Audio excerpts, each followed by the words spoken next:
So there's different ways to interpret things. Okay, people speak different languages. Music is a different form of language that might be more universal and very subjective to how it's expressed. For example, a book or literature in general, and using the most one of the most notorious examples of literature would be the Holy Bible, for example. At the end of St. John's Gospel, it says, well, there might be a bunch of other books around here about the life of Jesus that all of the homes and temples and castles wouldn't be large enough to contain all of them. So, any book for that matter, for example, a book on algebra. Algebra is not just a way of calculating scientific function applications for things like manufacturing and statistics and things like that, but algebra also functions as a means of disciplining the mind to think critically. Now, in all forms of literature, you can interpret them in different ways, but two ways in particular for interpretation that should be understood are the difference between a literal interpretation and a figurative interpretation. Now, a literal interpretation is probably like, for example, in a book that is nonfiction about an actual historical event, is where we literally interpret what we're reading for something that we're finding out that about that happened in the past. And then the figurative interpretation is what have we learned as a lesson from that event, whether it's fiction or nonfiction or poetry or art.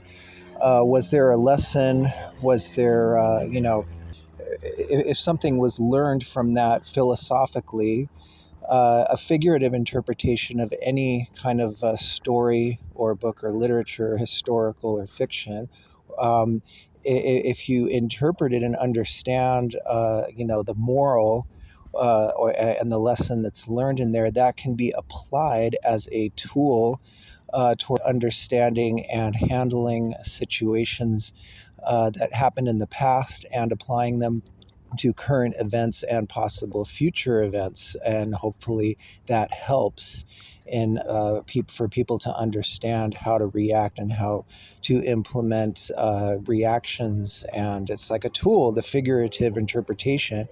So, for example, in the Holy Bible, there are literal events and then there's parables. And then there are strange events in there that could be interpreted as like supernatural.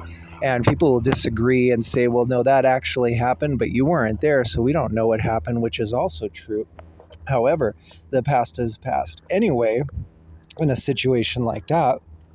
So it's kind of an irrelevant moot point moving forward if we learn something from that anyway, figuratively from the literal or figurative philosophical event. We can apply that moving forward and to understand other similar events that happen subsequently in history and things like that. So, somebody will say, well, what's the difference between that and science? So algebra would help someone to think critically, and it would help them to, be disciplined with the mind, patient and disciplined, and it trains your mind in a sense. And so, with the religious book like a Bible, for example, a Holy Bible, that also describes faith, which basically means it's another philosophical idea that says that, well, don't let your fears get the best of you, trust in God. And so, that also handles defects of character like fear and jealousy, lust and anger and all that stuff, which, if people understand what's going on with that, they can hopefully, work with that and work around it and avoid it, for example.